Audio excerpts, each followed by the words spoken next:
La radio sur les rails, un projet qui roule en partenariat avec la communauté de communes de la vallée de Chamonix, SNCF Voyageurs TER Auvergne-Rhône-Alpes et la région Auvergne-Rhône-Alpes. Globule Radio, la radio sur les rails. On va accueillir bientôt Jérôme Bouchet qui va nous parler qui va nous parler de l'organisation du combat des rennes ce week-end. Il est là, Jérôme. Je le vois arriver. Il dit bonjour à Gérard. Ils se connaissent, hein, bien sûr. Hein. Bonjour, Jérôme. Bonjour. Ça va ? Installe-toi avec nous. Merci. On est en direct, hein, toujours. Tu sais, le concept de cette émission, c'est qu'on propose une émission en direct depuis le train en mouvement. Et ça y est, on est dedans. Alors, on a accueilli déjà Thomas de Voissou. Qui nous a dit qu'il avait beaucoup de travail pour fabriquer les cloches, notamment pour le combat de rennes. On a accueilli Gérard, que tu as croisé. Et puis maintenant, on t'accueille toi. Merci beaucoup de venir alors que tu es en plein montage de cette grosse manifestation qu'est le combat de rennes. Donc, bienvenue à bord et merci de nous rejoindre. Donc, toi, tu es élu à la mairie de Servoz. Tu es délégué au cadre de vie, aux travaux, aux bâtiments communaux, à la voirie, à la signalétique, c'est ça ? Ouais, c'est ça. Beaucoup de choses sur une étiquette. Oui, je suis premier adjoint au maire et je suis pas mal de dossiers sur l'ensemble de la commune. L'engagement, alors au niveau des pompiers, c'est depuis tout petit déjà. Hein, quand j'étais gamin, j'étais déjà passionné par les pompiers. Donc après, quand j'ai eu un peu de temps disponible et puis l'âge requis pour rentrer chez les pompiers, j'ai fait ça tout de suite à Chamonix en 92-13 par là. Et puis après, l'engagement au sein de la commune, c'est venu petit à petit. J'étais déjà souvent bénévole dans les associations depuis qu'on habite à Servoz depuis 1998 maintenant. Donc toujours un peu dans les associations. Au début la foire aux moutons, les combats des rennes quand ils ont lieu tous les 4 ou 5 ans à Servoz.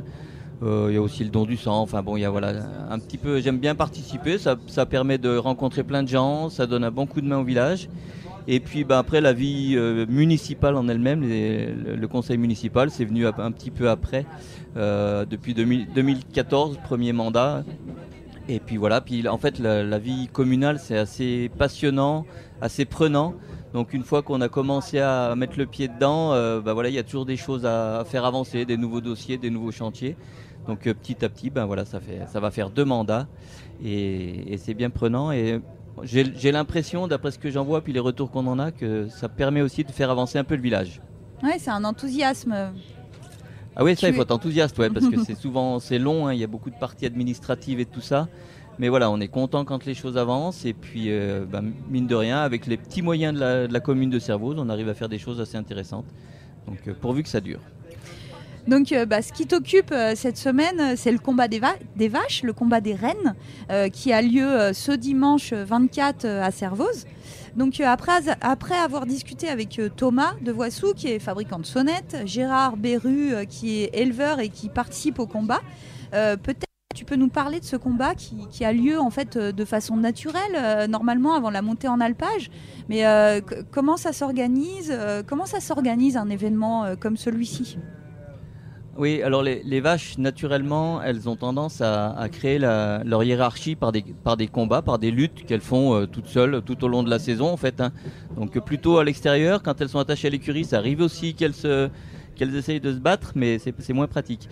Alors après, c'est les éleveurs petit à petit qui ont essayé de créer une petite fête. Au début, ça remonte au début fin des années 80. Les éleveurs se retrouvaient comme ça entre eux, ils amenaient quelques vaches chacun. Et puis petit à petit, ils ont dit tiens, on va faire plus gros, on va essayer d'intéresser aussi le public et les habitants de la vallée à cet événement.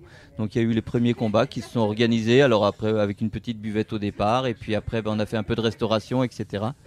Et puis alors il y avait un tour de rôle qui s'était installé avec les 4 communes où il y avait le plus de vaches noires dans la vallée. Donc c'était Chamonix, Argentière, Les Ouches, Servoz et les Contamines Montjoie. Après, il y a eu une période où il y a eu quelques essais sur le gifre. Et puis, après les contraintes de déplacement de tout le monde, c'était un peu plus compliqué. Et puis en même temps, s'est développé le combat international, donc celui qui a eu lieu l'année passée à Chamonix. Voilà, avec l'Italie et la Suisse. Voilà, donc avec le Val d'Aoste et le canton du Valais. Donc là, c'est un combat qui tourne tous les 3 ans, chaque année dans un pays différent, et qui du coup a empiété un peu sur l'organisation franco-française et qui a empêché le rythme de 4 ans sur lequel se déroulaient les combats dans les petits villages. Donc là, le dernier qu'il y a eu à Servoz, ça devait être de mémoire 2015. Donc ça commence à dater un petit peu, mais entre le Covid, les confinements et puis le combat international qui vient se greffer à Chamonix, du coup quand il y a un combat à Chamonix, il n'y en a pas d'autres dans les autres villages. Ah oui, quand il y a le combat international, l'année dernière, il n'y a pas eu de combat dans les petits villages, c'est ça ? Ouais, non, c'est ça. C'est soit l'international à Chamonix, soit l'international à Aoste ou à Martigny, et un combat dans la vallée de Chamonix, ou au Contamine. Donc bon, cette année, on est ravis que Servoz accueille ce combat des rennes sur le pré de l'église ce dimanche 24. Et il y a combien d'éleveurs à peu près qui viennent combien de vaches Gérard nous disait qu'il y avait à peu près 6 catégories, enfin pas à peu près d'ailleurs, qu'il y avait 6 catégories de combats. Alors exactement, j'ai pas le nombre d'éleveurs, mais j'ai le nombre de vaches. 68 vaches pour cette année. 68 vaches. Alors ils ont restreint un petit peu parce que l'urbanisation grandissante du village de Servoz nous a fait perdre un petit peu de terrain, notamment où étaient attachées les vaches, au dernier combat. Maintenant il y a des bâtiments de logements collectifs, donc on peut plus mettre les vaches à cet endroit-là, donc ils ont réduit la voilure. Que 68 vaches, surtout des éleveurs Vallée de Chamonix et un petit peu ailleurs de Haute-Savoie, mais voilà, il n'y a plus de Savoyards ou de gens d'Isère qui venaient aussi pendant un moment. Donc là, 68 vaches. Moi, j'ai recensé 5 catégories. Il y a 3 catégories de vaches selon leur poids. Donc les vaches, c'est des vaches qui ont déjà eu des veaux, qui sont des mères. Mm-hmm.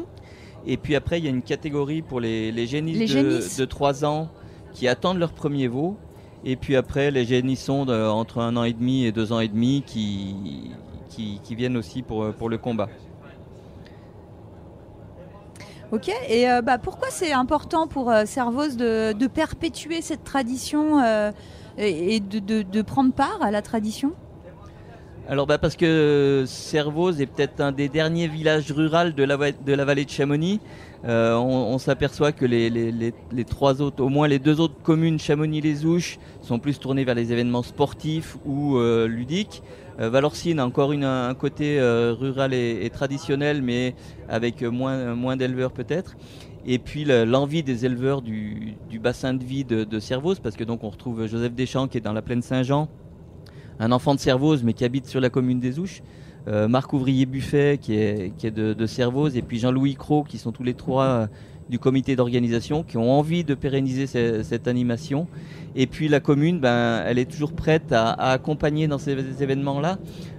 Pour nous, l'agriculture de montagne, plus largement le pastoralisme, c'est hyper important, c'est un des nœuds de vie de la vallée. Et donc voilà, Servoz est toujours contente d'accompagner, la commune est toujours contente d'accompagner les organisateurs d'événements agricoles ou similaires à l'agriculture.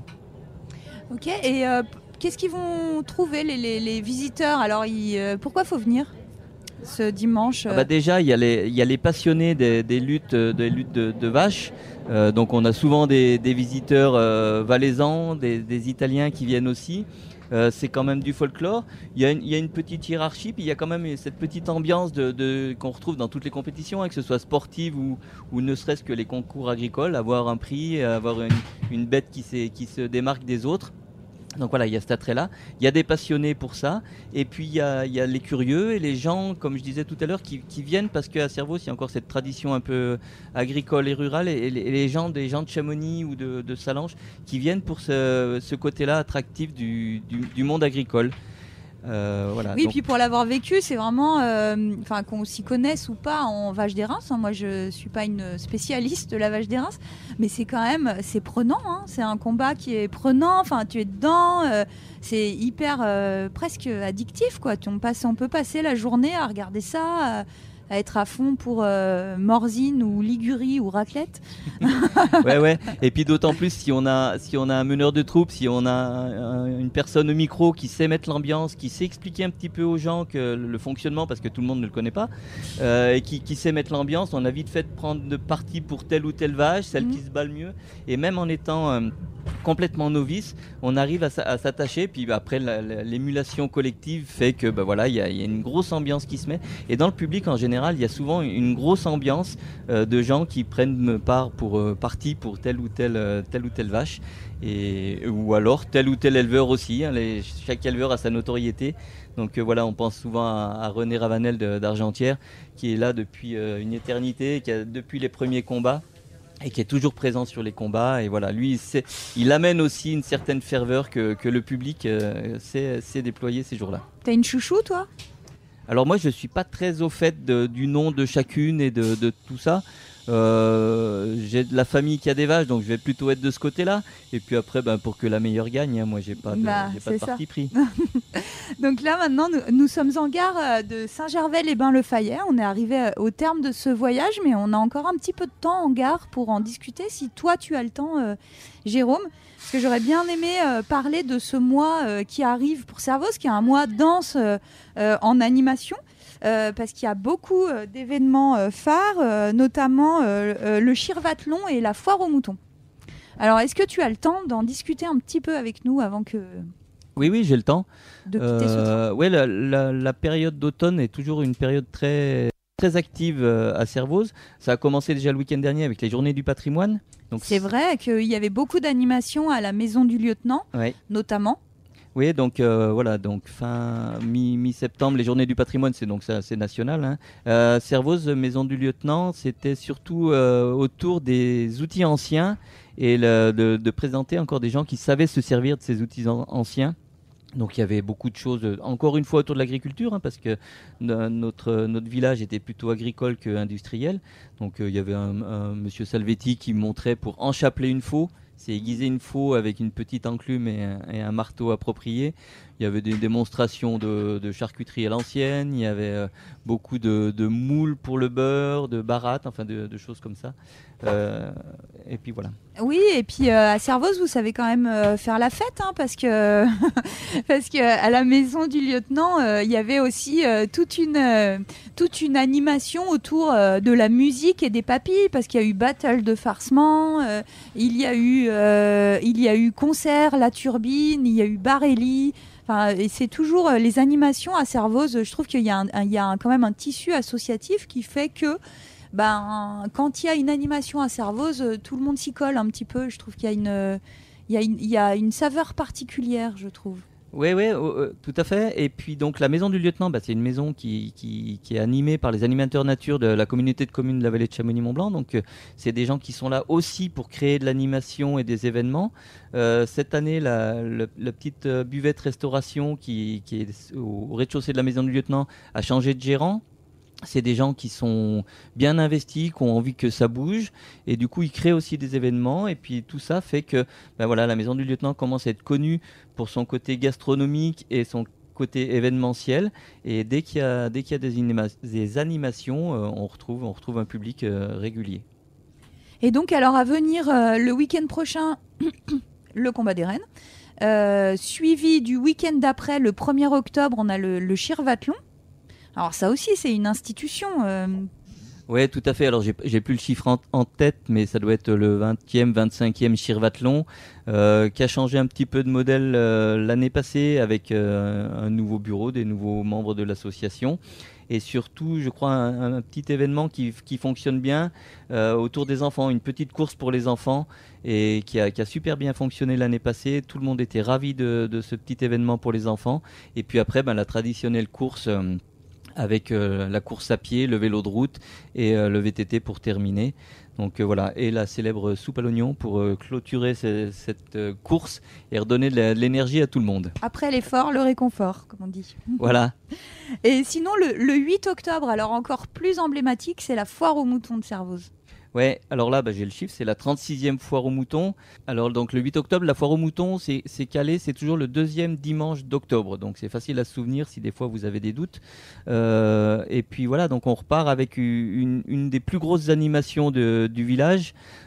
Surtout quand on a la chance d'avoir du beau temps, où on attire une grande partie de gens de l'ensemble du territoire, Haute-Savoie, voire un peu plus loin, des gens qui viennent pour passer une journée ou un moment de la journée du dimanche à Servoz autour des moutons et de tous les stands d'animation qu'on retrouve tous les ans. On a des férus, des bougnettes qui viennent exprès pour les bougnettes, on a les passionnés de cidre qui viennent exprès pour le jus de pomme. Et puis toutes les animations qu'il y a autour, l'exposition de tracteurs aussi organisée par Émilien Prudhomme. Et puis voilà, au départ c'est quand même pour les moutons. Il y a un concours agricole avec un concours de moutons. La remise des prix qui se fait en général dans la salle des fêtes en fin d'après-midi. On retombe un petit peu sur l'émulsion tout à l'heure dont on parlait pour le combat des rennes, avec l'engouement pour telle ou telle vache. Là, les éleveurs sont tout le temps contents d'avoir un prix parce qu'ils ont amené une belle brebis, ils ont un beau bélier. Et voilà, donc ils repartent avec un lot, une sonnette ou des lots qu'on peut retrouver pour le monde agricole. Et ça, c'est aussi un moment qui est souvent pas très partagé par le public parce que ça reste un petit peu confidentiel. Ce serait bien que le public assiste aussi à ce moment-là. Parce que c'est une super journée à vivre en famille, hein. Toutes générations confondues, on mange bien, les enfants voient des tracteurs et des moutons. Oui, les enfants voient des tracteurs, des moutons, des chèvres, des agriculteurs aussi, ça fait partie du paysage. Et puis, y a des petits manèges, il y a des petites activités spéciales pour les enfants. Alors, je n'ai plus le nom en tête de l'organisme qui vient. Je crois que c'est les manèges de la Toupine, c'est possible. Ah, c'est magnifique ça. Ouais, donc ils ont c'est les manèges à propulsion parentale, non? Voilà, c'est pas ça? il y a la propulsion parentale. Enfin, c'est souvent les parents ou les adultes qui doivent entraîner l'activité pour les enfants. Et voilà, ça permet. Les enfants sont enchantés, ils ont un nouveau jeu et les parents s'en occupent ou les adultes qui les accompagnent s'en occupent. Et puis voilà, donc là c'est la grosse animation annuelle de Servoz, de l'automne à Servoz. Et puis voilà, si on a du beau temps, ça va être encore une magnifique journée. Merci beaucoup Jérôme de nous avoir parlé de tout ça au micro de Globule. Merci d'avoir fait le trajet avec nous. On arrive au terminus de ce voyage à bord du Mont Blanc Express. Donc merci Kirstine d'avoir accompagné ce voyage. With pleasure. And I can't wait to join you at the foire, non pas la foire aux moutons, mais aussi la foire aux moutons, mais ce week-end, tu as pas parlé de la nourriture qui est disponible.